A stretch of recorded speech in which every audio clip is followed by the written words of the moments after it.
Butter chicken, lemon chicken లాంటి items వదిలేయండి. ఇది ఆంధ్ర స్టైల్ చికెన్ పికిల్.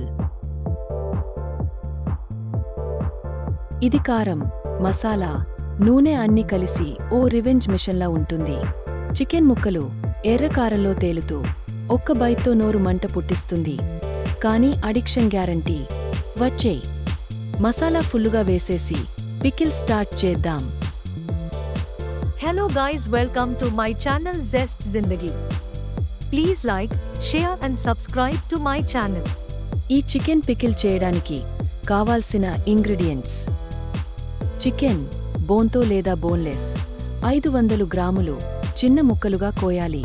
అల్లం వెల్లుల్లి ముద్ద 2 టేబుల్ స్పూన్లు, మిరప పొడి 2 నుండి 3 టేబుల్ స్పూన్లు, కారం బాగా రాలేలా చూడండి, పసుపు పొడి 1/2 టీ స్పూన్, ఉప్పు తగినంత, ఆవాలు 1 టీ స్పూన్, మెంతులు 1/2 టీ స్పూన్, ఆవాల పొడి 1 టీ స్పూన్, ఐచ్చికం, మెంతోల పొడి 1/2 టీ స్పూన్, ఐచ్చికం, నిమ్మరసం 2 నుండి 3 టేబుల్ స్పూన్లు, నూనె, నెయ్యి లేదా వేరుశెనగ నూనె ఉత్తమం, 150-200 మిల్లీలీటర్లు అధికంగా అవసరం.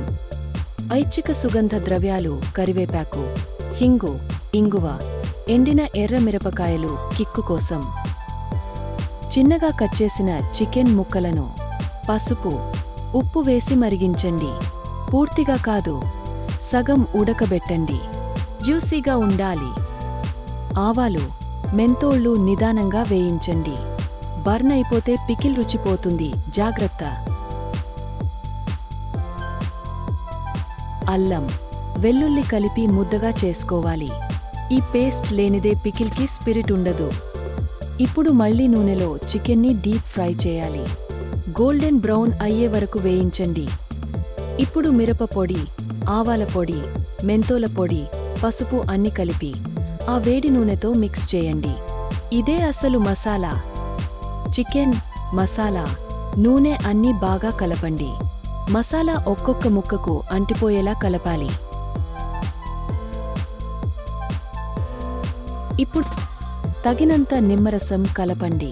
పులుపు ఓ కారం కరెక్టుగా వేస్తే ఇక టేస్ట్కి తిరుగుండదు.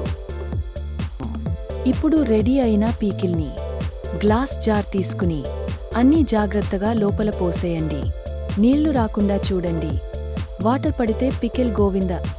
వేడి అన్నం, పైగా నెయ్యి, పక్కన మన ఆంధ్ర చికెన్ పికిల్. ఈ కాంబినేషన్ ఉంటే ఇంకేం కావాలి బాసు. పికిల్ తింటారు, కానీ ఆంధ్ర పికిల్ తినడానికి గట్స్ కావాలి. ట్రై చేయండి, మీరు కూడా ఫ్యాన్స్ అయిపోతారు.